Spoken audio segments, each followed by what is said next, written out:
Coming at you from the AO Studios, it's the Fade Route with D and Z. Here are your hosts, D and Z.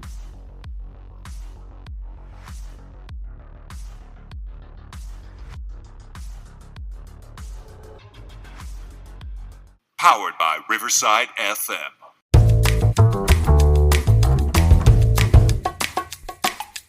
Coming at you live from the AO Studio. It's the Fade Route with D and Z. I am D. We've got a great show for you tonight. The Rams are looking to move Cooper Kupp. Myles Garrett is looking for a new team. And we make our Super Bowl predictions. But we begin today's show with a trade that shook the NBA world over the weekend. All-Pro Mavericks guard Luka Doncic was traded to the Lakers for essentially Anthony Davis. The 25-year-old scoring machine, Luka Doncic, for 31-year-old street clothes Anthony Davis. Many moons ago, Commissioner David Stern infamously blocked a trade that would have sent guard Chris Paul to the Lakers to team up with a loaded Kobe Bryant team. So, Z, should Adam Silver have blocked this trade? And I thought, Groundhog Day was over, right? I was looking to see if he was April Fool's. Like, what? Waking up to Luka being traded for, what? Am I being punked? Did Shams get hacked? Like, what is going on here? And apparently, we're not the only ones who thought it was a hoax. Apparently, LeBron James, he too thought it was a hoax. Kermit the Frog, Patrick Mahomes was going ape shit on X. Anthony Edwards is making appointment television for the next time the Lakers play the Mavericks. So, it's an absolute stunner. It's an absolute stunner. What did you freaking get back? What did you get back? You got Anthony Davis. I believe you got a pick. What are you doing? What are you doing? And you were dealing apparently only with the Lakers. If you believe what you're told, if you believe what the reports are, that Nico Harrison was only dealing with the Lakers. You could have offered up Luka Doncic. If you were so set on moving him, you could have offered him up to everybody, dude. You could have offered him up to the highest bidder. And I'm sure that Anthony Davis would have been you could have gotten a hell of a lot more than Anthony Davis. Right? You could have gotten Jimmy. Possibly. You could have used that You could have. Well, what I would ask you is is there a player out there with the caliber of Anthony Davis? Is there another player in the NBA that you could have traded as a guy Luka who's Doncic won a ring, who doesn't really play that much, of Anthony Davis? I'm looking. No, you're looking at the negative things. Think about what Anthony Davis is.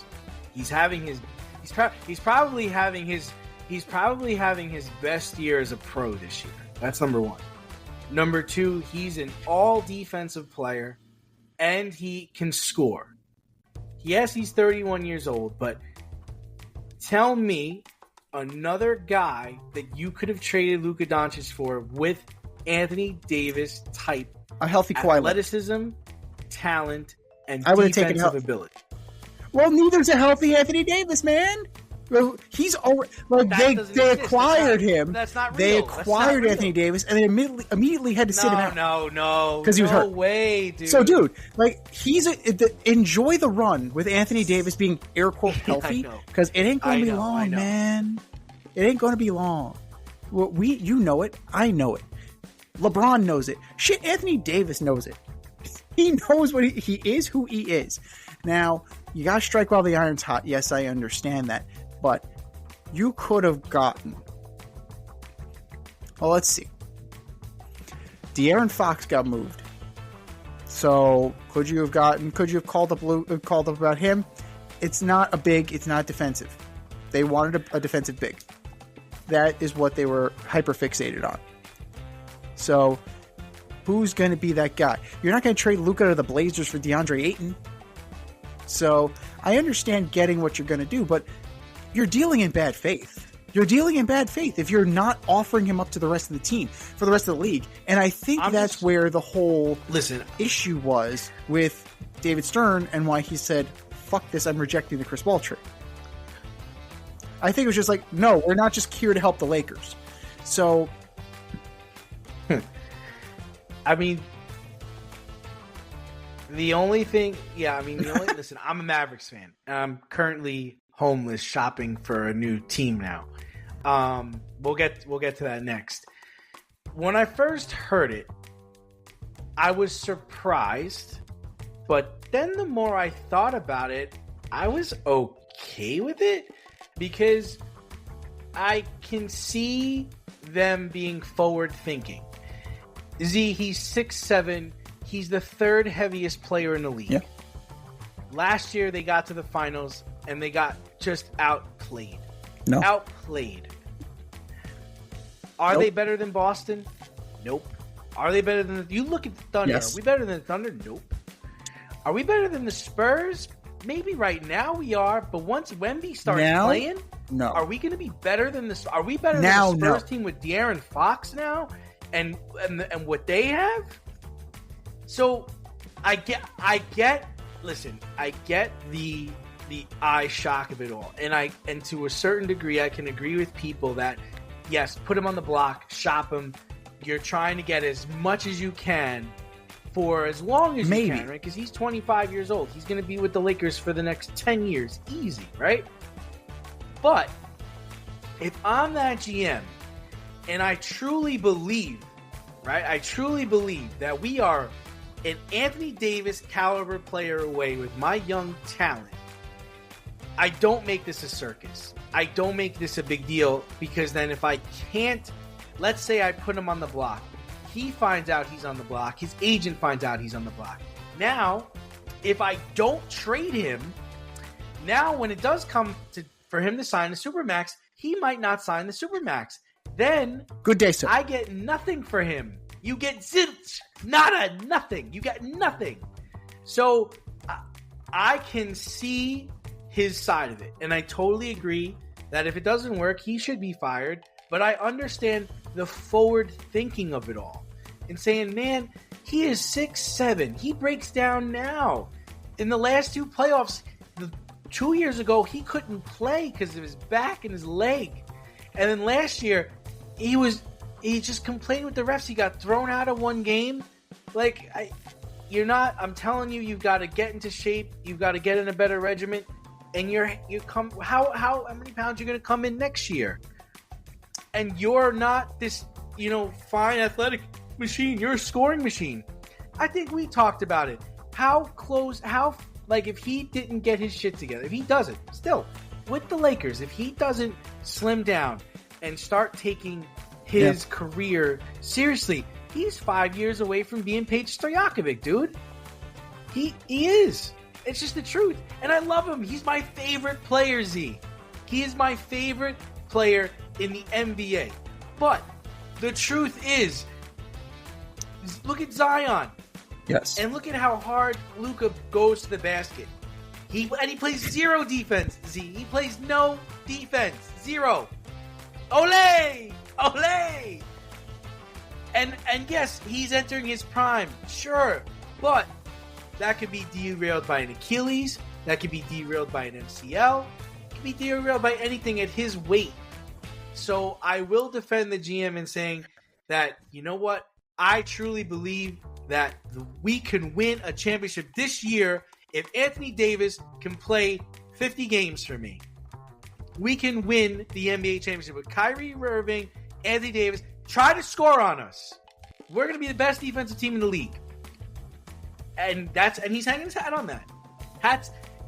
He's trying. He's trying, Z. He can honestly look at his team and say, we ain't beaten fucking the Thunder this year. We're not beating Boston. They will slap us harder this time than they did last time. So he's taking a good look at his team. It is an insane gamble. I can't do it. It is an absolute insane gamble to hang your hat on Anthony Davis. Yeah, sure it is. Especially since the other guy is Kyrie Irving. It's not LeBron. Oh, breaking news! For who?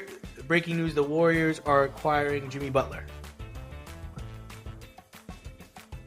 That they didn't. It doesn't have the deal yet. It just says. So watch this space. Warriors Let's keep Jimmy an eye Butler on from that. Heat So in a blockbuster the one thing That's I all was we got. saying to you, right, is maybe they're building assets because they did acquire Christie and they acquired a 2029 first round pick from the Jazz. Now, could they have flipped that first round pick as part of a package to make a big three with Jimmy? That's off the table now. Yeah. That's absolutely off the table now. But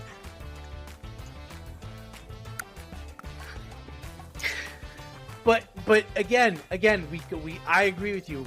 We talked about it over the weekend. Like, oh, they're not done. They're going to go get Jimmy Butler. But the more and more I thought about it, there's no player like Anthony Davis, and that's what all this comes down to, is that he wanted Anthony Davis. As crazy as that sounds, that is what this was predicated on. And he's like, I am an all defensive center and a scorer away from being a championship. And I had to talk to him. The only problem for me now is I'm team homeless, because if I was a Dallas Mavericks fan because of Luka Doncic, and I almost just bought a flag to hang out in front of my house. Good thing I didn't buy it. And traditionally, Z, I do follow players. Like I don't follow colors and team names and shit like that. I follow players and sometimes coaches. No. Okay, but in this particular situation, I can't be a Laker fan. I can't. It's just not. It's not in me. I can't be a Laker fan. So Z, I need help. I need to find a new team. Like, am I going to go back to the Knicks? I mean, they got Brunson, they got Bridges, they play really hard. We're from New York. They're a New York team. Do I go back to the Houston Rockets? I mean, I was a Rockets fan for a long time. When they had my buddy Yao Ming. They had Tracy McGrady. I liked them when they had James Harden. I liked them when they have Stevie Franchise, Katino Mobley. Do I go back to the young Rockets, up and coming Rockets? Well, how about the Spurs? I was a Spurs fan before I was a Rocket fan. I liked it. I liked when they had my man Manu Ginobili, Tony Parker, Tim Duncan, 5 chips. Or do I just stick with the Mavericks? Do I stick with the Mavericks and say, okay, well, you know, he made this trade. They must know something. I don't know. You know, I do like Anthony I don't know, Davis. man. But let's go over. We'll come back to that in a second. Let's give some time to marinate. But let's talk about the whole trade, right? Not just Luka, because the Lakers also got Maxi Kleber. They also got Markieff Morris. So, I mean, Markieff Morris is who he is. He's kind of like a glue guy, a little bit of a sandpaper abrasive dude. The Mavericks got what they got. The Utah Jazz got Jalen Hood-Schifino and 2 second-round picks. And they left Danny Ainge in the fucking dark on that, dude. That's crazy. Rob Pelinka's like, okay, we're going to give you this, right? And it's like, okay, cool. Yeah. No, of course not. That Celtics-Lakers rivalry runs deep, man. Because he said this is some clandestine shit. But to answer your question, as far as Adam Silver if Adam Silver had balls, he would consider it. He would absolutely consider it. Because of the clandestine nature of everything, not putting everything out on the table. Like, dude, like that stinks. That smells. Now, David Stern, for all of his faults, for all of his warts, that man had a set on it. He's like, no, fuck you. No, fuck you. No, sir. Fuck you. But like Adam Silver has done it multiple times. He's bent over backwards and has become a spineless, feckless commissioner. So that's kind of what it is. That's to answer your question. Adam Bronze, Adam Tin, Adam Aluminum, whatever you want to call it. Adam Bronze. I love it. There it is. So that's the thing. Adam Tin. Like, that's who he is. That's who he's proving to Adam be. Copper. But it's just wild. Yeah. Yes. I mean, this is something the Lakers have done in the past, right? See, they were able to get Kareem Abdul-Jabbar. They were able to get Shaquille O'Neal. They were able to trade for Kobe Bryant. They were able to trade for LeBron. Well, they signed LeBron. They were able to trade for Anthony Davis. Like, this is what the Lakers do. They're able to get talent. They're able. I mean, to answer the question that I posed, my answer is no. I think you let teams do it. You got to let people run their teams the way they want to run their teams. It's like in fantasy football. You know, I'm the commissioner. There are some lopsided trades I see, but at the end of the day, I don't know what you're thinking. What if I deny this trade and 2 weeks from now he pops his Achilles? I would, who knows? Who knows? You got to just let things go. You got to let things slide. But Z, now when it's That's coming a great question. down to the end of the game, who takes You got to the figure final the ball's shot? in Who they draw plays Kyrie's for? hand. Now, the Lakers. Okay. Well, that's just as interesting. No. Talking about in LA. Would LeBron defer to Luka? Yeah. But the ball's going to be in LeBron's hands ultimately. I think so. Could you imagine if this fat That's tub the of thing, goo is it? on LeBron's watch is just assing off? That ain't happening, man. LeBron, they're setting up for the future, but LeBron James is going to work his ass. He's there for a reason, to work under LeBron James. Because if you're going to work under somebody, you're going to work. Yeah. Like, that's the thing. You're TJ going Miller, there, and you're going to shape up. You better freaking shape up, or you're not going to last long. Dude, you're 14 pounds lighter than Zion Williamson, and we call him a fat fuck who needs to get out of the league. It's insane. So if you're JJ Redick, do you approach Luka about possibly a position change? Instead of being a 2, do you move down low in the block? Because Zion is a small forward / power forward. He's a stretch. Like, I don't know. I don't know. See, the other thing, I think people also haven't really thought this out. Like, let's be real. They both need the ball. Luka more than LeBron needs the ball. And that's the other thing in Dallas. As good as Luka was, he wasn't the best handler on the team. Kyrie was. And Kyrie's a true guard. Like, so I'm not saying it's not going to work. You can't tell me that Luka teaming up with LeBron is better than Bosh and Wade teaming up with LeBron. You can't tell me that Luka teaming up with LeBron is better than Kevin Love and Kyrie Irving teaming up with LeBron. I don't even know if Luka teaming up with LeBron is as good as Anthony Davis teaming up with LeBron. I don't know.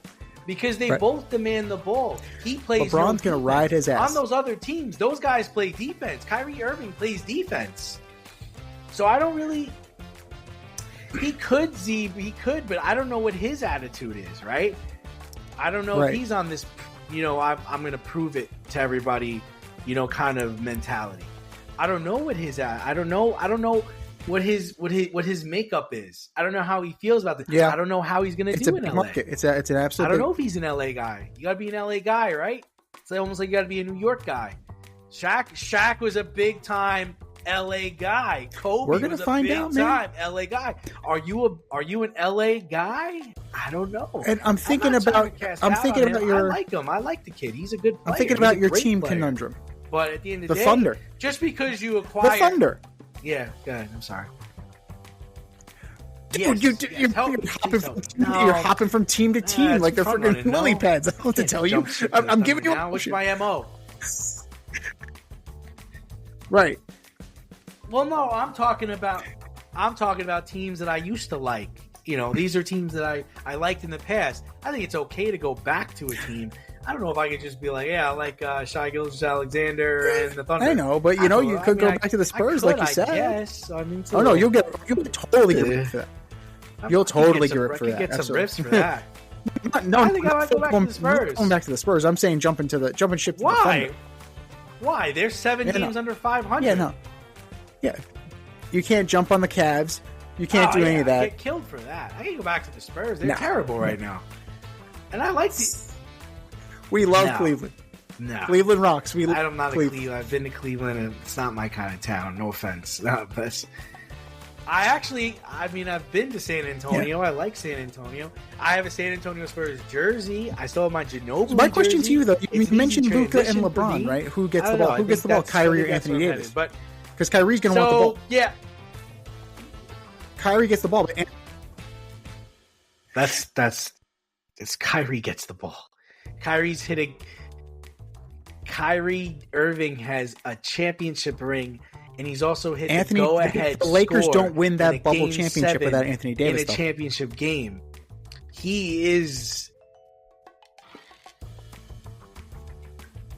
That's true. But he gets the shot. 100% he gets the shot. Ain't nobody blocking Well, we him. And mentioned he's the on San basket. Antonio It's Spurs and how his. you might Oh, be not interested even in a new question. team, Not but even a question. that trade, But, the Luka trade was huge, but another trade was huge, right? De'Aaron Fox is now on the Spurs, but he is gone from Sacramento, and now he is a San Antonio Spur. And going back the other way, as part of a 3-team trade with the Bulls, you had Zach LaVine and a bunch of draft picks. So we are on record saying Zach LaVine is a good dunker. You know, he's a good dunker. I don't know about him as a basketball player. Great with kids, good tipper, and an excellent dunker. Whether it's your morning, the donut in his morning coffee, or the basketball. So, which player's in a better situation right now, him or De'Aaron Fox? Oh,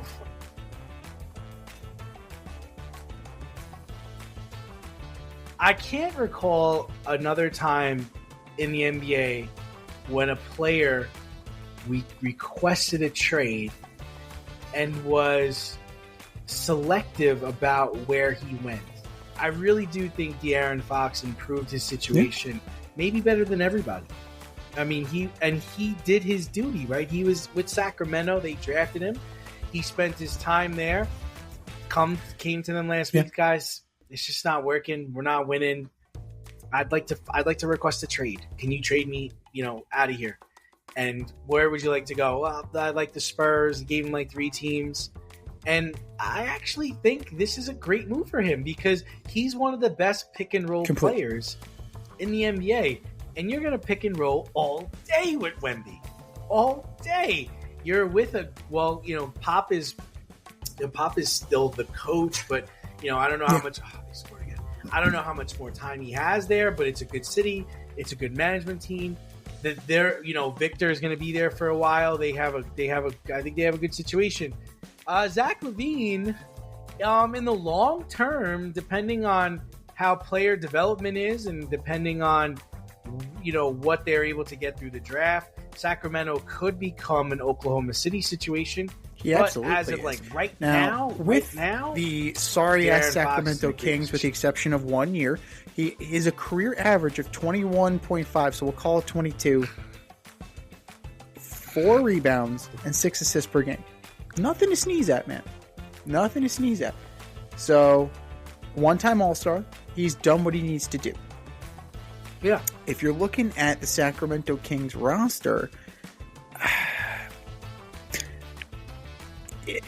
they peaked a couple years ago, right?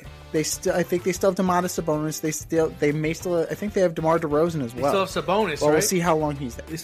So Malik Monk, Dougie McBuckets. Yeah, you have some guys, right? You have some players on this team.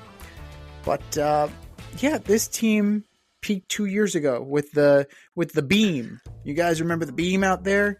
That's where this was. Jay Crowder, the immortal Jay Crowder, is on this team right now. They got him. Yep, they did. They did. Who clipped? They clipped the Warriors, so. And somebody clipped them, right? Check back in with us and fill us in on who clipped them on our X account, Fade Route DNZ. But that team peaked 2 years ago, so it's about time to kind of retool and get where you need to go. But because Victor Wembanyama is so young, De'Aaron Fox is set up for the long term, man. Victor Wembanyama is only going to get better, right? You kind of figure.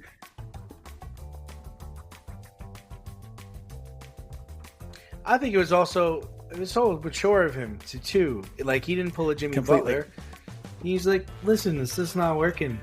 And this is where I'd like to go.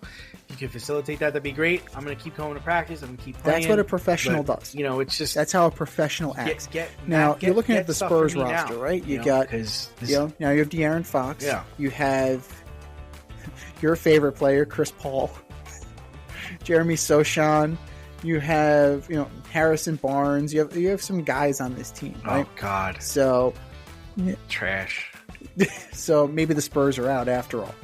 So this is true. I can't root for a Chris Paul team. But he's one nut punch from being suspended. Yeah, so I think if he's out, you're good.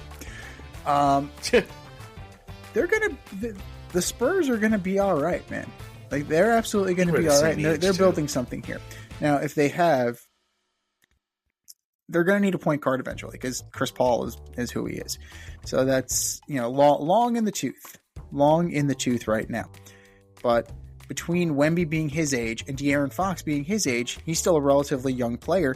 You're set up for a while, and you can build around those guys. You absolutely can. So I gotta like the upward trajectory of the Spurs, and I think that this year's probably going to be a wash. Next year, watch out. I think the Spurs could definitely be a sneaky surprise team that could possibly, even like not necessarily be in the play-in tournament. Another year seasoning with Fox and Wemby, they may actually be in the middle of the pack up there and not necessarily need to worry about the play-in tournament. So we're going to kind of see where that goes for sure. But the Kings, their time has come. Their time is gone. Enjoy it. I hope you enjoyed the beam. Because that was the first time since Shaq called them the Sacramento Queens that they were relevant. Yeah. So, bubble up in another 20 years, I guess. Yeah. We'll see you in 20. Step outside of your safe area and make a statement without saying much with FCK Clout Lifestyle Apparel. Embrace the colorful chaos and stay emotionally regulated in their graphic tees, hoodies, snapbacks, accessories, and more. Go to fckclout.com today and check out current season and past season merchandise for men and women. Get it while you can. That's fckclout.com. Check them out today. fckclout.com.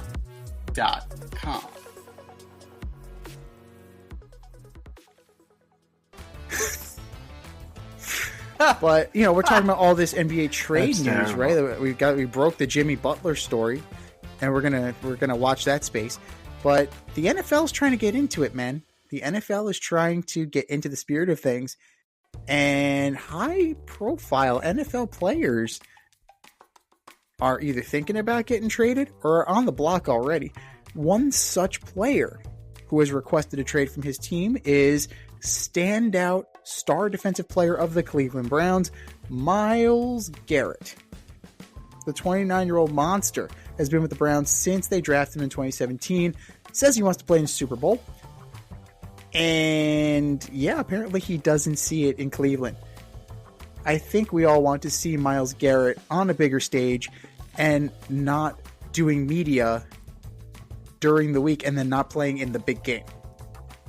So my question to you, who should call the Browns, and what should they offer for an elite pass rusher like Myles Garrett?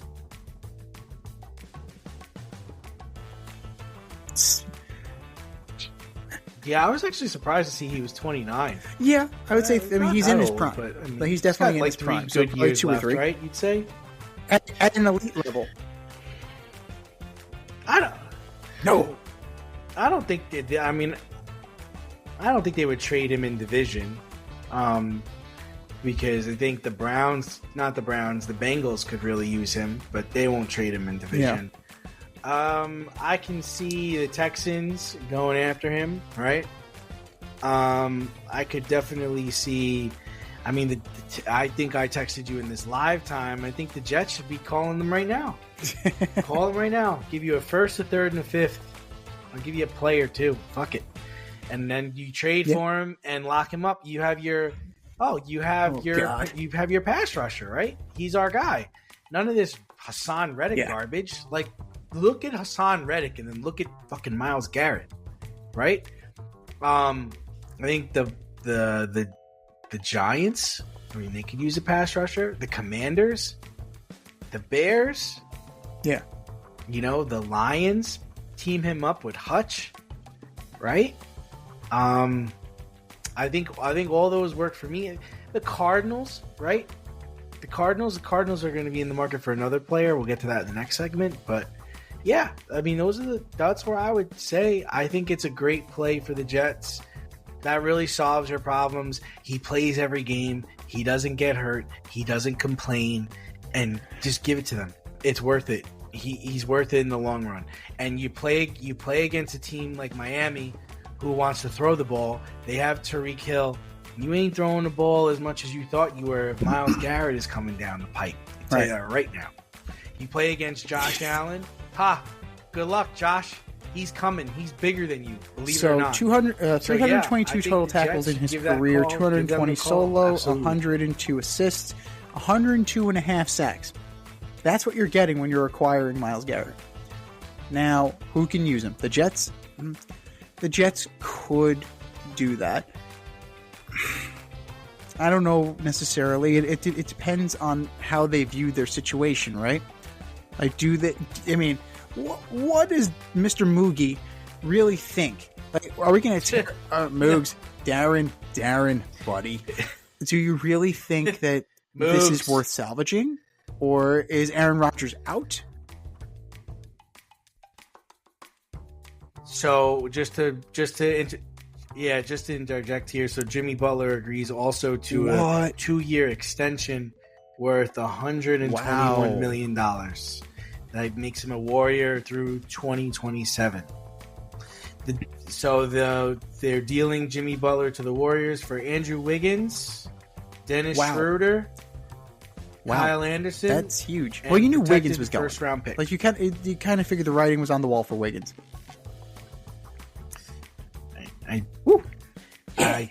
I think Jimmy Butler. The tail of the tape. Who are you taking? You taking Jimmy or are you taking Draymond? Then that'll be the end of that. That's my opinion. Well, Vaughn's holding his left a little low. That's going to hurt him in later round. I'm taking Jimmy. But, to your point, they're not going to deal him in division. Myles Garrett, that is. But stranger things have happened. TJ Hawkinson got moved from the Lions to the Vikings, and we were like, what the fuck are you doing?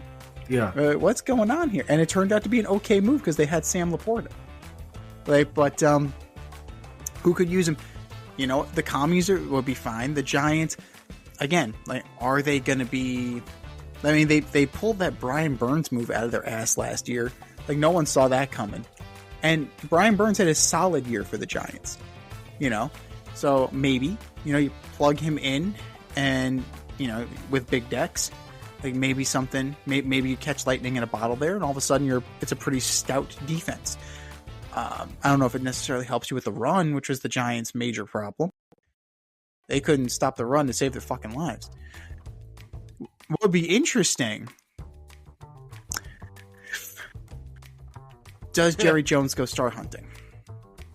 That's always, right? That's always sexy, right? It's always something. Because I believe Myles Garrett is from Texas. So that might be something that Jerry Jones may enter the chat, because Jerry Jones always seems to enter the chat on stuff like this. Whether or not it benefits his team.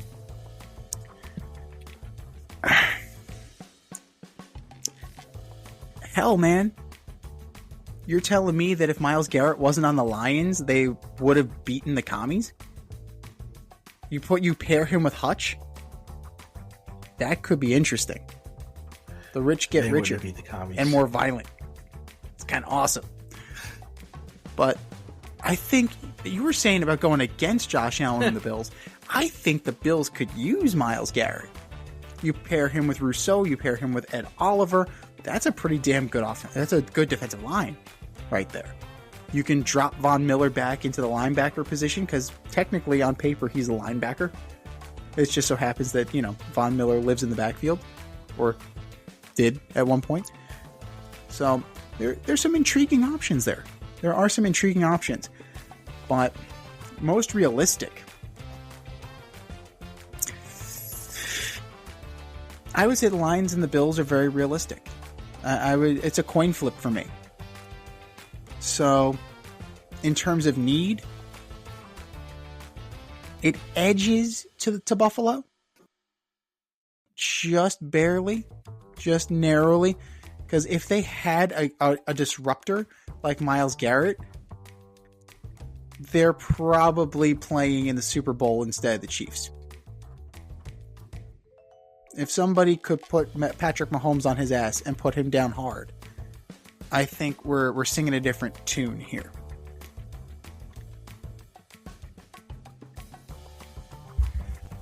I just don't. But I mean, I don't know. I don't see that, dude. Like I think the Chiefs' offensive line and even the Eagles' offensive line, they're not going to let a clean hit like that just go through. As big as he is, yeah. Like I'll take Joe Thuney over. I mean, you'd have to scheme him open. Garrett. That's just me. And I think you definitely could do that. I mean, I was joking with you when I said it, but it wouldn't surprise me if Howie Roseman made a call. It's like, what can we get from Myles Garrett? We have all these other guys. Why not fucking Myles Garrett too? The Eagles are like the Dodgers, man, minus the deferred money. It's like, where do you find this money?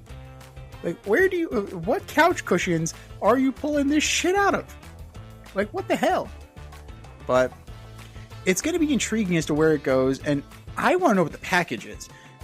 People are throwing around the Khalil Mack trade as the barometer for this package. Like, what do you think? Like, what do you think gets it done if you're the Cleveland Browns? Like, what's going to do it for you to say, yes, you're a guy? Yeah, I mean, yeah, I mean, for me, my baseline is a first, a third, and a fifth, and a player. That's my baseline. And then I'd really love it if I was able to get a first and 2 seconds and a fifth. That I want draft picks. I mean, I'm rebuilding, So that's, like I said, my baseline would be a first, a third, and a fifth, and a player, because he's 29. And, I kind of understand, like, the market a little bit. No one's going to be giving up, like, no one's going crazy for a pass rusher. And then I'm hoping that I get... Khalil Mack was 2 years younger than Myles Garrett when he got traded. Helps me out. And that fetched 2 first-rounders, a third-rounder, and a sixth. And then Mack went back the other way from the Bears to the Raiders, along with a second-round pick and a conditional fifth. So, if I got first round... Right. They didn't get anything for it. So, you're kind of... And neither team... That is very interesting. But it's a good... Like, if somebody calls up and offers me 2 first-round picks, like, I'm not turning that down. I'm not turning that down, that's for sure. Now... The 2 extra years, maybe one of those first rounders comes off, and that leaves you with a 1, a 3, and a 6. Very close to what you're doing. Even if it's a conditional 6 that becomes a 5. Like that, I'm not saying no to that. I'm not saying no to that for Myles Garrett. I think that could definitely get the deal done. It depends on the player. I know you said you were looking for a player back as well. It depends on what I could get. It definitely depends on who it is. It's not like, the Bradley McDougall coming back, getting thrown in. Like, oh, okay. If I'm going to do that, it's going to be more like along the lines of a Russell Wilson trade where I got like a Noah Fant or I got a Shelby Harris. I'm going to get like a short-term impact rather than a guy who might fill out, maybe like the third corner or a special teams guy. Like, no, I'm not just getting a warm body. Like, no, that's what the 6th round pick is for. So we'll definitely kind of watch this as it develops. And especially as we get closer to draft day, I think that could also be something that could kind of linger for a little while. But a team that was lingering on this for a little while and then pulled him back, but then apparently he's out on the market again. The Los Angeles Rams have officially informed Cooper Kupp that they are shopping him, and he will not likely be a Ram in 2025. Not too long ago, Kupp was a top 5 wideout in the league and a Super Bowl MVP. And now he's Puka Nakua's little buddy. So what is the best landing spot for Cooper Kupp, and how much of a career does he have left?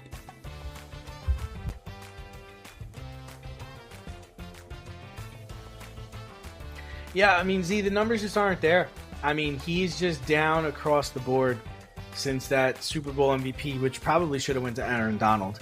But you have in 2021, that was the last time he's a Pro Bowler, 145 receptions, 1,900 yards. Then 2022, 75 receptions, 812 yards. 2023, Nakua's year, 59 receptions, 737 yards. And then last year, 67 receptions, 710 yards.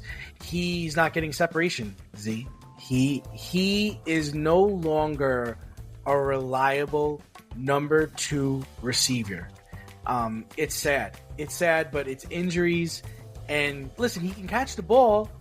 He definitely catches the ball, but I mean, there are times this year where he had no catches, Z. Zero. And Nakua had like 12 and 15. Like he's kind of disappeared. So it's like, in my opinion, his market is more like, okay, there's a team, we have 2 good wide receivers, and we need a third guy, just to take the pressure off. You can't rely him to be your number 2, right? So that when they're doubling your best guy, he's gonna get open, right? You can't. Like he can't go to the Bengals and replace T. Higgins. He can go to the Bengals and be their third wide receiver, which would create a huge problem, right? So yeah, but he seems to think he can still play, and I don't think so. I don't really think so. So where are some places where he fits that mold as the third guy? I think he fits that mold really as the third guy if he was to go to, like the Bengals. Nope. I think he would be stretching himself too thin if he tried to go to the Patriots and be their guy. That's not going to work. Maybe the Texans would be a good spot for him as the third guy. I don't think he could go to the Broncos. Man, don't be surprised if he showed up as a Chief. I wouldn't be surprised if that happened. They wouldn't trade within division, right? They wouldn't trade into the Niners. Raider. You know what team? Right. They wouldn't trade within division, but no, the Niners and the Cardinals were actually 2 teams that jumped out at me. So there's an interesting situation with him, right? So he's due a signing bonus the 3rd day of the league year. So what's probably going to happen?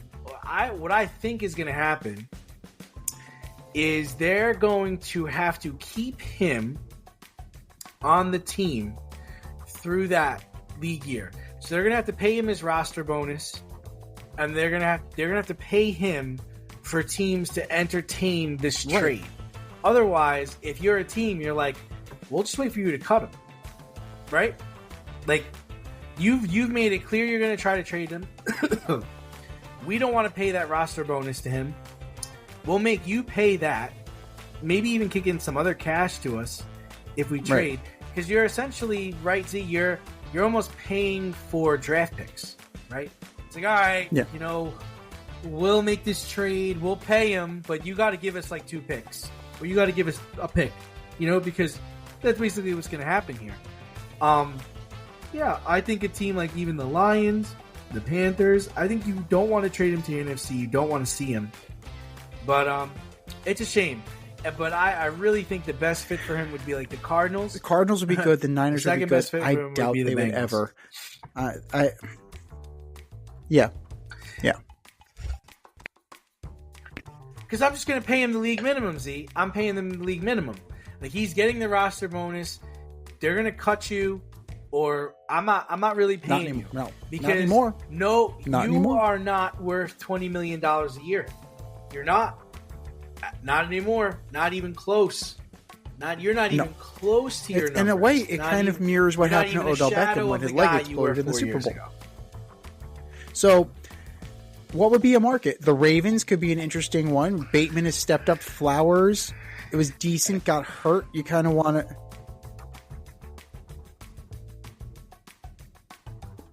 He can't play in the NFC North. He can't play. He can't play Ravens football. He can play for the Bengals that throw the ball, but he can't play for the Ravens. The Steelers are completely off. Because if he's going there, he's your number 2 behind Pickens. So. Not a chance, dude. Not a chance. Yeah, because right, he can't be a 2. Bateman stepped up, and even if he went to the Ravens, he would technically probably be there too. Bateman stepped up though, so he's doing better. Maybe the Colts with Pittman, Flowers. Like that could be interesting. But I don't know if that would be too. That's the question. That is the question. If he goes to Houston, I mean he's number 3 because Tank Dell's leg exploded. Right, he's the number. Like he potentially is the number 4, but Tank Dell is not healthy. Nico Collins, Stephon Diggs. Who's the number 2? Oh, Diggs. Nico's number 1. Right. What, Diggs is 2? Well, it's kind of if nominally Diggs is 1. Buffalo is presently constituted. Buffalo. And you figure what? Who would you say? Shakir is 1. You would say Shakir is your 1. Cooper's 2. Hollins is 3. You think he's better? He's better than Mac Hollins. Shakir's 1. Right. So he can't be. Yeah. He can't be a 2 though. He can't be a 2. It's not happening. Look at the plays Matt Collins made this year. Well, he's not. Giants are out. Cooper Kupp making those plays. I could talk myself into that actually because you have Slayton. Yep. So I know Jameis Winston. Jameis wants to come to the Giants. Go for it. Absolutely bridge quarterback. You want to talk about a bridge quarterback? Bring me Jameis Winston. I'll take Jameis Winston. He'll throw it to the other team as much as he throws it to Cooper Kupp. I know. I understand. What about as a third receiver? What about the Bucs? Evans, Godwin, Kupp. Bears could be interesting. Yeah. Bears could be interesting. Yeah, that could work. Bears. That's where Lions would be interesting. I like that, and it's indoors. Like Lions, you have a little bit of Lions a good one. Yeah, no, Patriots can't do it. Like it's sexy, so the Jets might kick the tires, but no. Well, do the Jets still want Aaron? That's the question. Yeah, I mean, we'll see. I mean, Aaron Glenn. Yeah, good luck with that, man. Yeah, I would think. But with their new coach, he'll fetch his fair share of suitors because of the contract situation. It may not really cost you as much as you think it's going to be, but I mean, he's got a market, but it's got to be the understanding that he's not a 2. Like he's not gonna get you what you think you're gonna get for him. Because Puka Nacua is clearly number 1, and the drop off after that is very, very drastic. So, I mean, Houston, I would do that in a heartbeat.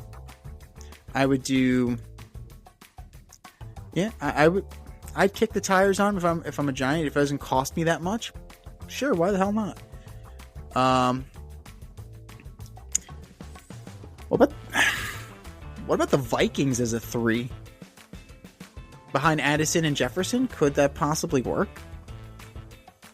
Not that was the problem this year, but it's kind of, that becomes an embarrassment of riches at that point. Or does he go to Green Bay to be the veteran with Watson and, Romeo Doubs? Generally, Green Bay doesn't really like to go for the big splash. Could work. I mean, it could kind of get them where they need to go, because we always say it's a young team, right? He'd provide a veteran presence. The only problem is, like, how long would that veteran presence be here? So, it remains to be seen, but he will definitely have a market. To answer the part B of that question, how much does he have left? I'm looking at 2-3 seasons. I'm thinking 3 seasons tops. So, and it also depends on his situation. If he ends up with the Ravens, shit, that shortens it even more. So, the injury definitely fucked everything up, and it's sad because Cooper Kupp was a dynamic player. He was an absolutely dynamic player. When owning a home, it's important to have heating and cooling professional available when things go wrong. Air Care Technicians is a veteran-owned HVAC company servicing the Westchester area. They are licensed to service, repair, maintenance, and replace all HVAC units. If your unit is not running properly or you would like to improve the air quality in your home, contact Air Care Technicians for a free quote. They offer same-day and emergency services for all your needs. You can reach them at 914-315-1547. Air Care Technicians, 914-315-1547. But speaking of dynamic, and I'll turn this over to you in a second, number 12 St. John's, the Red Storm, the Johnnies, had a huge win over number 11 Marquette last night at the Garden, 70-64. ND was in the house, so we have a little live reporting. RJ Lewis and Kadarius Richmond led the charge with stifling defense, but terrible foul shooting kept the game close. Kind of sounds like AMSU. So, I'm just kidding, girls, we love.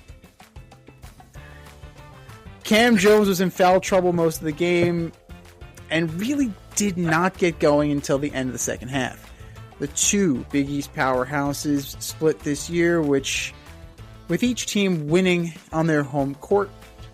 If these teams meet again in the Big East tournament and then in the big tournament, which way you leaning? Well, I know which way you're leaning, but go ahead. I cede my time to you.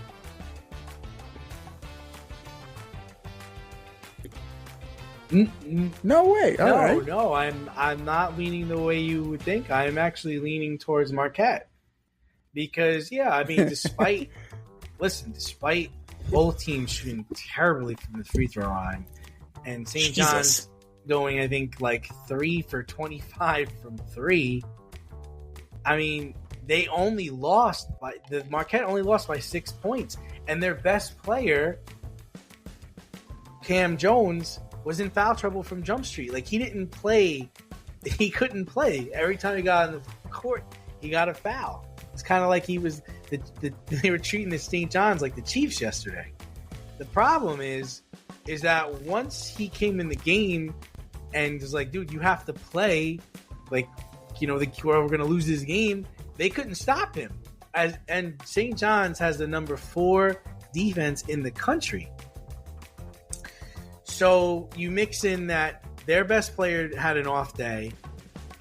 You mix in that both teams are shooting terrible from foul line, and St. John's can't hit 3-pointers. It's hard for me to get on board with them beating Marquette if they were to face them a third or even a fourth time. Rick Scott is coaching them great. Their offense, they're moving without the basketball. Kadari is the team, and RJ Lewis is the other best player in the team, and they're great.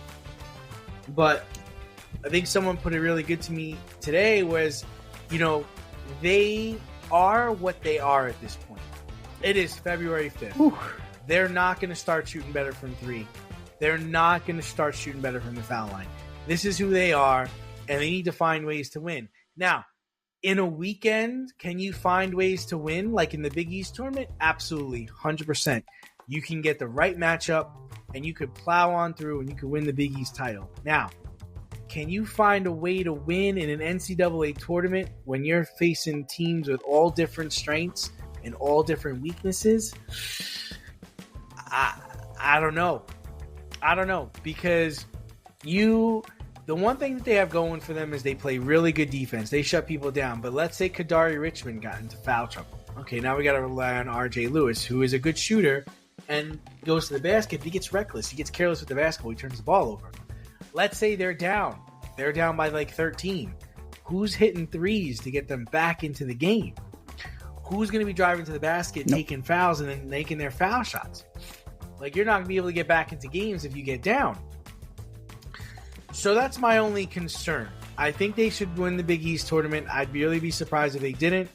Basically on their defense. I mean, even last night, Marquette was looking behind their shoulder as they're going to the basket because they're afraid their shit's going to get swatted because they the St. John's players come flying out of nowhere to swat the ball. But when you play a team like Tennessee, who has a good in and out game, or Auburn, or if you were to play, like a good, even Creighton can be a problem. I just think they have to rely on what they do good. They have to sort out teams' weaknesses and exploit them, and then they'll have a chance. But other than that, I mean, they're the better. I mean, listen, Pitino's, they have the better coach team. You got Pitino, Masiello, like, guys, better coach team. The offense looked great. They weren't even shooting a lot. They were really going to the basket, getting layups, and going to the foul line, unfortunately. But the other thing is you got to factor in when they play in the Big East tournament. It's Madison Garden. When you play in the NCAA tournament, right. I don't know what region you're going to be. Pretty much. I mean, St. John's. What are you going to do when you're on the road? Is probably going to get sent out west. That's depending on where the draws are and where the locations are. More than likely, they're going to be probably in that, depending on nationally, anywhere between that 6 and 10 range. Possibly. Unless they win the Big East tournament. Like, you have a few out there. No. Yeah, we'll see. No. We'll see. They're 12th in the country right now. They were so we'll see where they are. They were 3 or 4. They're going to move up. They're going to be top 10. They're going to be top 10. That was a big win. They beat the 11th We'll take a look at when it comes out. They're going to be top 10. Guaranteed next week they'll be top 10. And UConn has not been, because then they're also playing UConn's UConn. Good, but they're not as good as UConn they were this weekend. And Hurley's UConn's good. Yeah. UConn's good. And Hurley's kind of falling apart at the seams. But we kind of figured that Hurley was going to fall apart at the seams just because that's what he does. But you cannot. Dude, you will not survive on 18.8% three-point shooting. Like, yes, I understand that, it's not your game, but you gotta at least be in the low 30s. You gotta hit something. Yeah. Well, Skip always teaches defend the 3 and make the 3, right? That's his defense.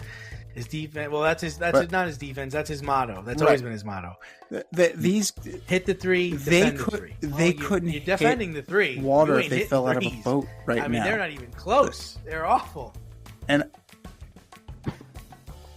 completely. Like, you would have hit more 3s last night. Your girls' team would have hit more 3s last night. I mean, and it's not the NBA line; it's the NCAA line. Like, that's the other thing. It's very confusing. You know what? All Hallows and AMSU, they were hitting some deep shots today. So it's possible. It's absolutely possible that we could have made that happen. But no, like you said, if they get behind by a significant margin, the quickest way to make up a lead is by draining 3s. And if you're only hitting sub 20%, it's going to be a long ass day. But if you're driving, they got 31 free throw attempts, right? So you're doing the right thing. You're dribbling, you're penetrating, you're doing what you need to do to get to the basket. You gotta hit at least 70% of your free throws.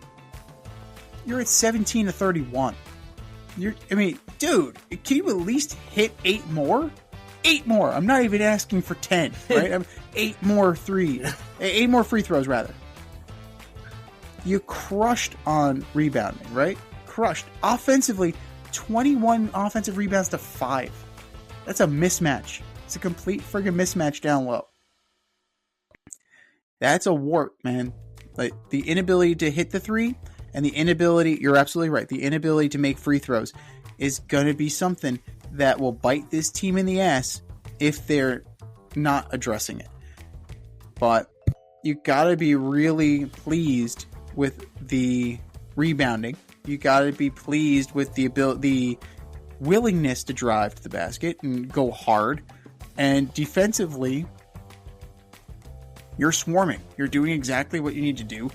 Like, Pitino has his finger on the pulse of his team. They could get clipped as easily as they can advance. Because one cold night is all it takes in the tournament. Right? In both tournaments. One cold night is all it takes. And Creighton's no slouch. UConn's no slouch. Marquette is no slouch. Big East is no slouch. And then you get on the national stage, like you said. So, the Johnnies should celebrate this win. It's a big win. It's in division. It's a rivalry. But you know as well as I do that Rick Pitino is not satisfied. And Rick Pitino is going back into the lab and he's going to figure this out. Along with former Manhattan Jasper Steve Masiello.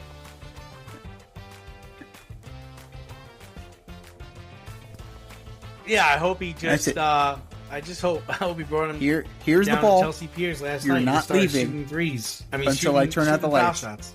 Keep shooting. Keep shooting. Keep shooting. Keep shooting. It's the only way you build up the muscle memory. Shooters got to shoot. So that's going to be the fix. But they got the right people in place. Skip will make it happen. You really didn't think we were going to forget about the big game, did you? It's Sunday. It's going down. It's the Eagles. It's the Chiefs. It's Jalen Hurts. It's Patrick Mahomes. It's Saquon Barkley. It's Travis Kelce. It's Chris Jones. It's Lane Johnson. It's Kendrick Lamar at halftime. And DJ Jamaicanlion, we're going to talk to him in a few minutes, and we're going to talk about that as well. Both sides have been relatively quiet all week, respecting each other's talent and superstars. It kind of makes for a boring media week, but okay. Which team do you have winning the game when all the talk is done? When all the pundits have said their piece? When the smoke has cleared and the dust has settled? Who's taking it home? Who's going to be your X Factor? And who will be the MVP of the big game in the Big Easy?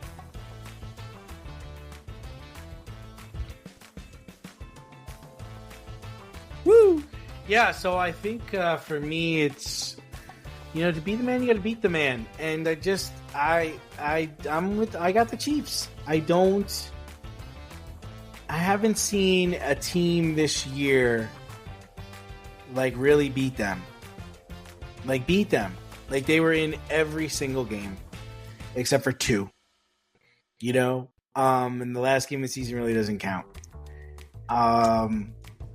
So it's hard for me to pick against them. They're clutch performers. They come up when it matters the most. The refs help them out. They play very good. They play very good football. They have the best offensive line. Insane. They have 3 guys on their offensive line that haven't given up a sack all season. Huh? What? How the fuck is that possible? How is that possible? Not a trip? Nothing. None. And they've been here before. Most of the players on this team have played in the Super Bowl. They know what it's like. They beat this team before. There's nothing Vic Fangio is going to throw at them that they haven't already seen. He is 0-9 against the Chiefs. He's going to be 0-10. And then as far as who I think the main playmaker is going to be, or the game changer, is going to come on defense. I think Steve Spagnuolo is going to just outwit Kellen Moore. I would say Chris Jones is going to be really the person that's going to be the X factor in this game. I think he gets penetration. I think he stops Saquon Barkley. I think he gives the Eagles a hard time in the passing game, makes them rush passes. I think he'll be the X factor in the game. And as far as the MVP is concerned, it's Patrick Mahomes. It's Patrick Mahomes because he's not going to turn over the ball. He's going to throw touchdown passes, and he's going to extend plays. there's no answer for him not extending plays. They don't have the. I know Graham is going to be playing in this game, but you pretty much have to rush 4, get pressure with 4, and sack the quarterback. You can't blitz them. So, yeah, it's just an easy one for me. It's generally speaking, the Kansas City Chiefs. The big game is one of the sloppier games and one of the more boring games of the year. It's very much a feeling out process, at least for the first quarter and a half. Right? So you're looking at about the first 20 to 25 minutes of the game. It's very like feeling out. And then there's a little bit of action. And then second half, teams make their adjustments. The butterflies are gone. And then we kind of go from there. Even seasoned teams like the Chiefs, right? Even seasoned teams like the Eagles. We've seen it. That goes for the coaches too. Give me Andy Reid over Nick Sirianni 10 times out of 10. I'm not even giving him 1. Right? Andy Reid is Andy Reid. And remember, Andy Reid has 2 weeks to prepare for this, right? It's essentially like a bye week. Ain't nobody better than Andy Reid after a bye week. Nobody. As far as who is going to be the X factor, it's tough because you figure that Fangio is going to want to take away Travis Kelce. Even though Travis Kelce has not had a great year, he's come alive in these playoffs. He's looking better. So you figure he's still going to be the focal point. I would like to see what Hopkins and Worthy, and even Juju, can do against the Philly secondary. Quinyon Mitchell's very good. I don't know if Big Play Slay is going to play. If he's not, I think it's Isaiah Rodgers is his backup. So I would like to see what happens there, how they exploit that, and how they use Worthy's speed to kind of matriculate the ball downfield and, take the top off of that defense. Because it's possible. It definitely could be done. The matchup I am intrigued by, and we'll see how often we see it, is Chris Jones versus Lane Johnson. Lane Johnson is one of the best right tackles in the league. Chris Jones is a formidable force, right? It's going to be in the trenches. Chris Jones is going to be in the kitchen. How often is the question. Lane Johnson definitely is stout enough to at least slow down Chris Jones a little bit, which may open things up for Charles Omenihu. I think that's something that, could possibly happen. If they're both able to blow some holes open, maybe that opens things up for Bolton or Karlaftis. Maybe they're able to, or even Drew Tranquill. Like, these guys can all have a pretty good game. What they can't do is let Saquon Barkley bounce to the outside like he did against the Commies. He's gone. Right? What you can't do is let him get big chunk yardage. So, got to stuff the hole. You got to make sure that he knows that he's not going to have those easy plays. And make Jalen Hurts beat you. Right? He's made some key passes, but he's got to do it. He's got to keep doing it. He's got to keep proving that he can do it. Yeah, AJ Brown's going to be there. Yeah, like he'll get his. Devontae Smith will get his. But in crunch time, put it on his shoulders and let's see what Jalen Hurts can do. So for my X Factor, I gotta say it's George Karlaftis, because he'll be able to kind of seal that edge. He'll be able to go sideline to sideline and kind of neutralize Saquon Barkley that way, or he'll take him on head on up the middle. I think that it's going to be a nice matchup there, and I think he's going to get the better. I really do. I think that, the Eagles, I just don't think they're prepared for this. You know, they got their 55. Everybody's hooting and hollering, and it was all very self-satisfied. They were all very, very happy on the sideline. What was it? 2 weeks ago when AJ Brown was reading on the sideline? Was that 2 weeks ago? Like they all seem very, very sad. Yeah. So I don't know. It's very arrogant. It just comes off just so arrogant, and I think that the Chiefs are going to be here for it, and I got them winning too. I have the Chiefs winning as well, narrowly. It's going to be a low scoring game. It's going to be close. Yeah, that's what they do. It'll be a close game. They play close games all year. Like it's gonna be a good game. You got a score prediction? It's gonna be a good game. It won't be boring. It won't be a blowout. Like, it's gonna be a good game. That's for sure. I'll probably go like 24-21. The highest I'm willing to go is 27-17. A touchdown. So no more than I definitely think that Elliott's going to miss a kick, because Elliott's been missing a lot of kicks. That might be an issue, right? Moving forward, they might be in position and he just shanks one or just hooks one to the right. But give me Karlaftis as the X factor, 27-17. And for Super Bowl MVP, it's going to be Patrick Mahomes. Sorry. Like, that's what it is. It's going to, unless you have such a stellar game that you stand out on almost every play, it's going to go to the quarterback. The only other person who could possibly take this is Saquon Barkley if the Eagles manage to win. But he's probably got to put up like 180 and 3 touchdowns. Or, 202 touchdowns. He's going to have to do some absurd, right? It's not so absurd because how many times have we seen it from Saquon this year? So he's going to have to put up one of those Saquon games this year in order to get the accolade of the Super Bowl MVP and put himself up there in the upper echelon of Philly sports. But I don't think you can fight fate.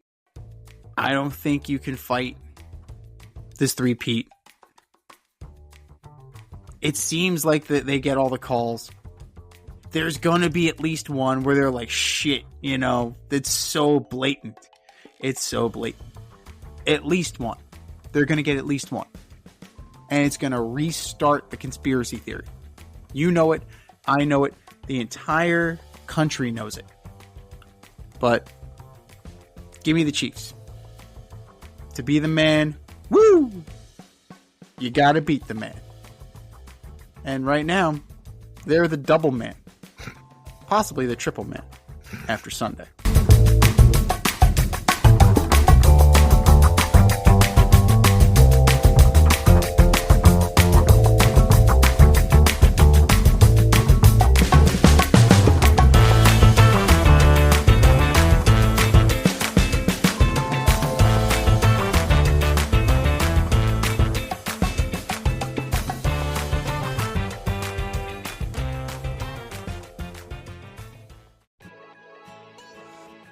You can't help but just smile when you see a balloon. PopstarsBalloons.com offers spectacular balloon decor for all of life's events, specializing in custom balloon creations and installations for private events, corporate and school functions, photo shoots, brand events, and fundraisers. Led by certified balloon artists, the Popstars Balloon team shape balloons into custom works of art. Popstar Balloons provides full concept balloon design, build and installation services, as well as pre-assembled decor pieces available for pickup or delivery. Popstar Balloons is a woman-owned, small family business focused on providing professional balloon services using only high-quality, 100% biodegradable natural latex balloons made in the US and Italy. They consistently prioritize the safest use and handling of balloons in a sustainable and responsible manner. Popstars Balloons is located in Westchester County, New York, but likes to party at events throughout New York City, Connecticut, Long Island, and New Jersey. Popstars Balloons can also accommodate balloon decor services for destination events. No event too big, no event too small, and their custom personalization service is the perfect touch. They also offer a full line of event decor options like backdrop, prop rentals, tablescapes, dessert table setups, custom signs, and they always deliver with a smile. Whether you're looking for gift balloons, classic decor, or large-scale design for a big impact, Popstars Balloons will create the perfect decor for your theme, vibe, and space. So if you have an idea in mind or need inspiration, Popstars Balloons decor will be the cutting edge and spectacular. Visit popstarballoons.com to pop your next event.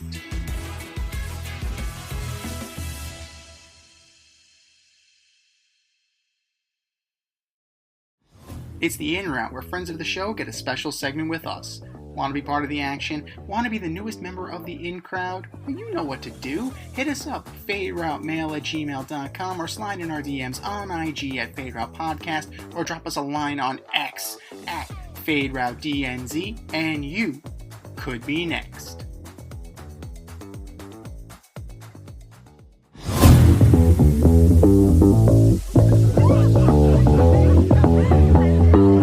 All right, joining us on the In Route today, we have a member of the Barry Farmer Morning Show with Sharon Lizzie, the Jamaicanlion. What's up, buddy? How's it going? What's going on? Hey, man.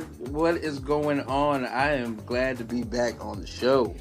Looking good, looking good. So, we'll start you off with this. I mean, we cannot start you off with the trade. Dallas Mavericks traded their star, Luka Doncic, to the Lakers for essentially Anthony Davis, which shook the NBA world over the weekend. So what did you think of the trade, and which team looks more appealing now? Well, I'll be honest. I think the trade was stupid. We appreciate your honesty. We appreciate your honesty. I'm going to give it to you straight. I don't like it. I don't feel either team is appealing. I feel like why now, right? Like it just didn't make any sense to me. I mean, I get it. Anthony Davis doesn't like to play the 5. He wants to play the 4. That's where he feels like he can do his best at. And I mean, he gets that chance in Dallas. But let's be honest. Anthony Davis, we can't have him healthy for 5 days. Monday he's good. Tuesday he sprains his pinky toe. Wednesday he comes back, and Thursday he hurts his eyebrow. I just can't. I don't see it working. Yeah, I mean, what a shock. Luka's surprised. He's got a house in Dallas. He's got his whole life set up there. He's 25 years old. Thinks he's going to sign a Supermax deal next year. And all that just erased in an instant. And Anthony Davis, like you said, street clothes, man. That's his nickname because dude is always hurt. And exactly. And Luka should be. I'm just shocked that the Mavericks would trade Luka, because Luka is your bucket getter. But I heard some rumors. I don't know how true it is, but they said it's because of his work ethic. But I'm gonna go ahead and be the bad guy. I'm gonna pull the Iverson famous quote. We talking about practice. Like, the man can hoop. If he doesn't dribble hard in practice, come on now. These guys nowadays, like, they were in the NBA Finals last year.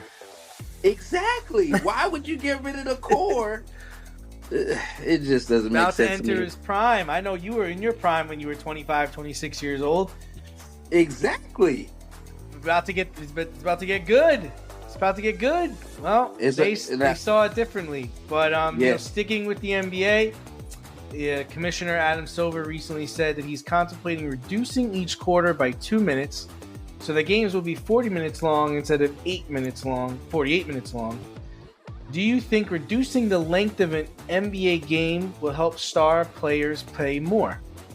No, they soft. They sissified. They're sissified. They scared to take the butt whooping for a longer period of time. Now they want to go and run off and it's too much. When we were growing up, we had to play all 4 quarters, and we had to play all 4 quarters hard. Now they're just giving them an easy way out to hey, your legs hurt? Okay, take a break. Go rest. You want some ice? Nah. We used to ball till we hurt. Now it's just like, no, they need rest. I don't like it. Back-to-backs. Nope. You had the Cavs put up 90 points in a half yesterday. No defense getting played in that game. The product is soft. You nailed it. It's really exactly. And for the price of a ticket, I want them to play every last minute. I don't want them on the bench. Because just to go see a basketball player, and then if you go to the game and they're sitting down in plain clothes and you done paid $685 to sit up all the way up at the top and you can't even see them, oh no, I'm flipping somebody popcorn over. That's right. It's going down. You find out 30 minutes before the game that he's not suiting up. You bought these tickets 3 months ago, and now what? Exactly. Basura. And they tried, man. Like, they really tried. Like, oh, you're not going to be eligible for MVP award. You're not going to be eligible. They don't give a shit. I don't care. I don't need no MVP awards. My closet's full of awards. I don't need that. They got to figure out a way to recoup the money. That's the only way. You got to hit him in the fucking wallet, man. It's not happening. It's crazy. How do you motivate the unmotivated to play? How do you motivate somebody to work? Is that what the money's for? That's exactly. Because now the NBA deals aren't even that lucrative. Like, okay, you give me 2 years, $7 million, but I can go out and get, I can get a Coca-Cola commercial that will pay me twice that. Yep. I don't need to play hard. I got Coca-Cola behind me. Yep. That's what they're talking about. Yeah, it's unreal. But moving away from the soft ass NBA to football, the big game is this set. The Eagles will be playing the Chiefs in a rematch of the championship from 2 years ago.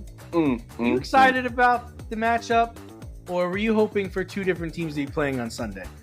You already know. Hell no, I ain't excited about it. I wanted the Giants to go, and I feel like it was a setup from the beginning to watch us fail. So Saquon leaving and going to the Eagles and bringing them to the Super Bowl, that's supposed to be us.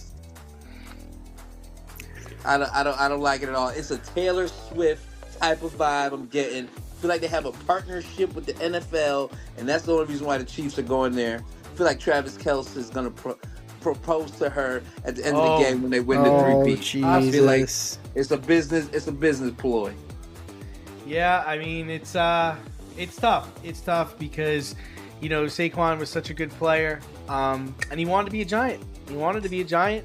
They kind of disrespected him, saying, hey, go out and get another offer. We'll try to match that offer. Like, man, I'm not going to go get another offer and then tell you what that is. What the hell are you talking about? What are you smoking, man? I'm out. We need to slap. We need to slap the whole front staff. I'm out. The day ball, show it, slap them all in the face. But I think the one thing is regardless, I think with the Eagles and the Chiefs, I think we're definitely going to get a close game. The Chiefs, 12 of their 17 games this year were decided by one possession. So, I think we're going to get a lot of that. It's going to be a high-scoring game. So, we don't have the Giants. We don't have the Ravens. We don't have the Bills. We definitely don't have the Jets. But we might have a good football game. I hope Saquon run all over Patrick Mahomes. Now, you're on record, man. Like, you have been very adamant about your belief that the NFL is scripted and that the fix is already in. So, yep. It's the time. It's your time. So you believe the three-peat is going down? You think that's inked in the script? Or do you think that... It's inked in the script. It is inked in the script. You heard it here first from Jamaicanlion's mouth. They're going to win the three-peat. Travis Kelce is going to propose to Taylor Swift.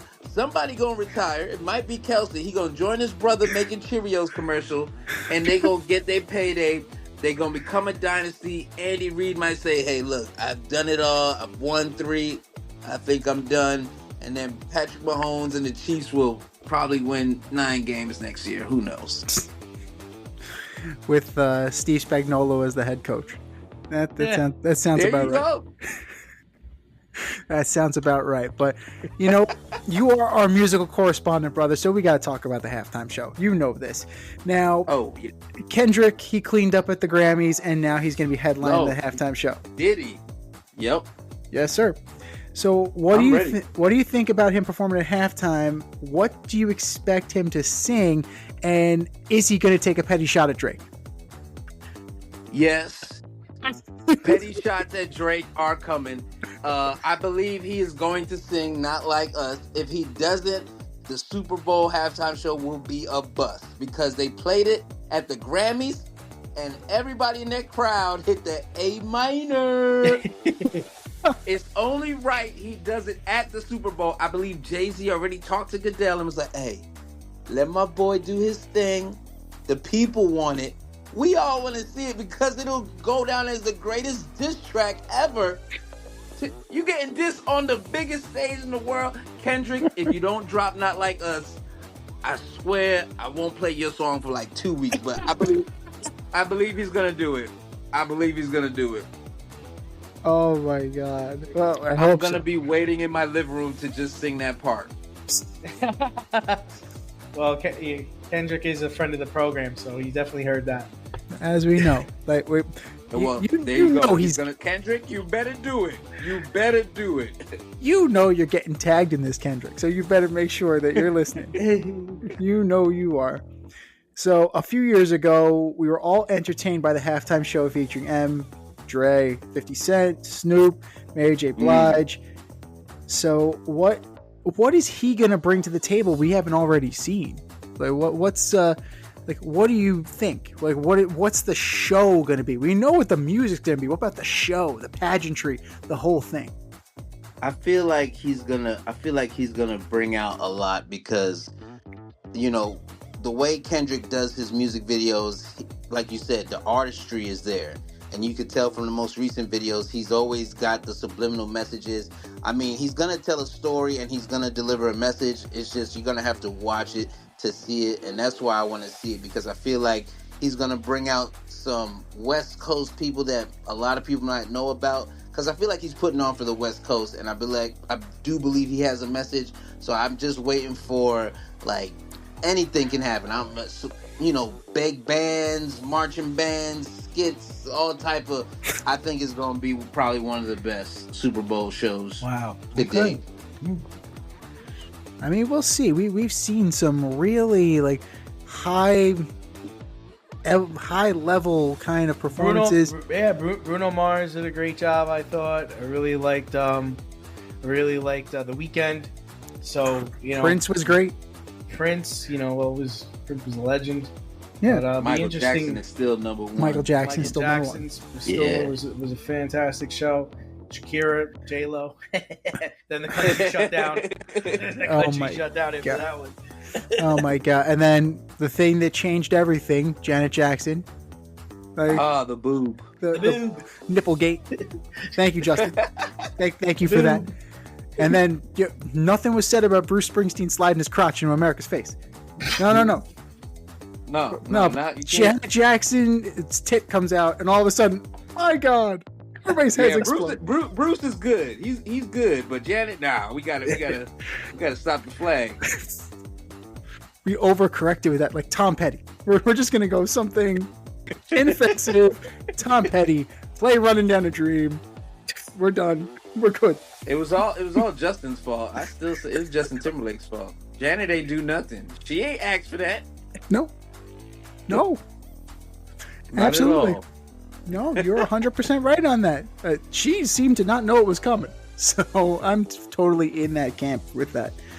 So we'll get you out here on this one, brother. Now, we know you've been a part of the Barry Farmer Morning Show for quite some time now. So, that's squad right there. Gang. Oh, yeah. Legal gang. Yes. Shout out, guys. So, what is your favorite part of being on that show, and how do you see things playing out on the show this year for you? Well, I gotta first and foremost say, I appreciate and I want to thank Barry Farmer and the whole morning show team for just accepting me, because before I was on a night show, and he saw something in me that I probably didn't even see in myself, and he's like, "Hey man, I think you need to be heard in the morning by people, because you get the people going." And I was like, "All right, well let's try it." And I mean, it's going on a while, man. A couple of years now, and Barry and everyone has been supportive, welcomed me in, and I just feel like this year it's going to be a breakout year for the Lion and the Lions. Then I got a lot of things coming, and a lot of events, working in the community, working with the kids, and just like, just connecting back with the community and just doing what I can do on my part just to like, help move everything along. Cause times is crazy, but yeah, I'm out here.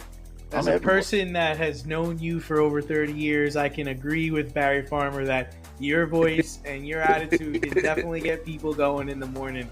That is 100% accurate. You are legit born for the radio. You're born for on the morning drive, getting people up. I 100% agree with him there. 100%. I appreciate that. I put Reese's in my coffee with extra sugar. I just gave y'all the formula. That's how you keep it going. You got to put 2 Reese's cups and about 4 scoops of sugar. I'm telling you, you're ready to go. That's day. It. That's the fuel. That's the fuel. You don't need Jamaicanlion secret sauce right there. You don't need that 3 o'clock coffee. You're ready. You're ready. Exactly. That joint will run you till 7 in the morning the next day. We had Fade Route Legal as Jonathan Barrera on last week, and we were talking about the mentorship aspect of things, and it sounds like the mentorship at Barry Farmer has really kind of brought you in the right direction, man. It's really taking you to that next level. So that's pretty awesome. Yeah, it definitely is. Barry is a pillar in the community. He's a foster father. He's adopted 3 boys, and just for him to just see what was in me, like I said, I didn't see, and for him to kind of just tell me, hey, I'm giving you this. I want you to just take off, and then just to allow me the space and to do my own thing, and then make it flourish into what it is today. Like, I can't say enough about it. I just appreciate the opportunity, and I'm gonna just keep going. You know what I mean? I ain't gonna stop. Everybody needs a person like that in their life to just give them that opportunity, and it's up to you to make the most of it. And it sounds like definitely you really have made the most of it. Yep. Yep. That's me. Make the most of it. 100%, brother. So, Jamaicanlion, Barry Farmer Morning Show cast member, Fade Route music analyst. What else can we add to your list of accolades this year?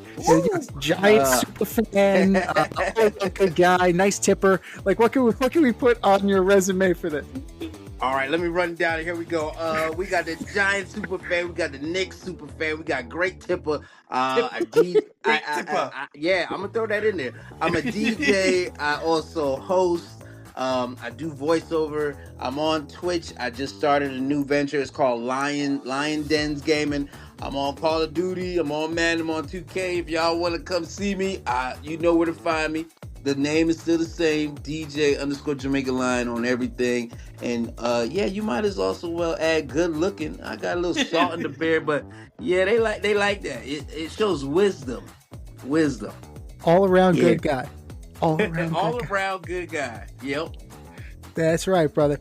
So, DJ Jamaicanlion, thank you for joining us. And if you want to be on the in route, if you want to be a member of the in crowd, hit us up, faderoutemail@gmail.com. Slide in our DMs on IG at Fade Route Podcast. Drop us a line on X at Fade Route DNZ, and let us know if you want to join the in crowd. DJ Jamaicanlion, hit them with the socials one more time and let them know where you can find them, where they can find you. Hey, you already know it's DJ_Jamaicanlion on everything. DJ Jamaicanlion on Twitch, Facebook, Twitter, X, whatever Elon call it now, Facebook. I'm on everything, and I definitely want to give a shout out to you guys. Like you said, I've known you guys since I was a baby, and you guys have created this platform. It's awesome. It's dope. I always love to come back here and speak with y'all to just see the growth. Y'all already know D and Z, the fade route. I'm about to run me a fade later on with this bed because the brother be tired from all these hats I be wearing. But definitely check me out on all social media platforms, and you can catch me on the Barry Farmer Morning Show every morning from 7 to 11 on K1012 Pop. We're playing all pop music, and you get to hear my voice, so you already know it's going to be lit. There you go. You know where to find him. Send him some Reese's Cups. Yeah, the 4-pack, not a 2-pack. Don't be stingy. The 4-pack. You heard it. Send it. Barry Farmer, DJ Jamaicanlion, Care of the Barry Farmer Show. The 4-pack of Reese Cups. Make it There happen. you go.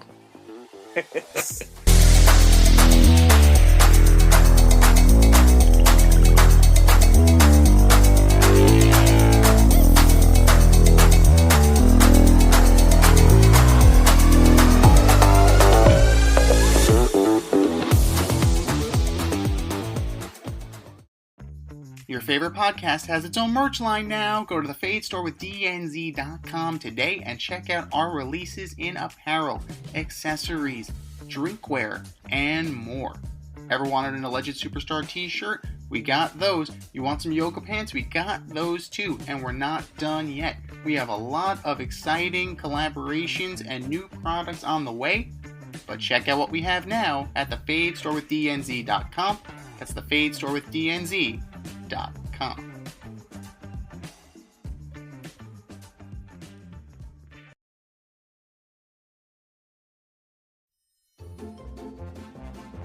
Who's the best of the worst this week in sports?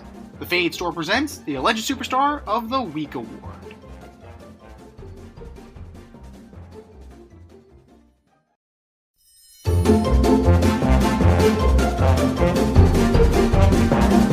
All right, boys and girls, you know what time it is. It's time for the Alleged Superstar of the Week. You know how it goes. We put up a poll on our X account at FadeRouteDNZ and our Instagram poll at FadeRoutePodcast, and you vote. And you vote, and you vote, and you vote. And the winner of said vote gets a shout-out on this here show and takes home the coveted-ass trophy. And do you know who took home the coveted-ass trophy last week, D? Jimmy Butler, the newest member of the Golden State Warriors. The newest member of the Golden State Warriors. Well, he got what he wanted. He finally pouted enough and whined and cried and bitched and moaned and withheld his services enough that they just said, fuck you, we're out. And they got a pretty decent package for him. But that was last week. This is this week. Who are your nominees for Alleged Superstar of the Week? D.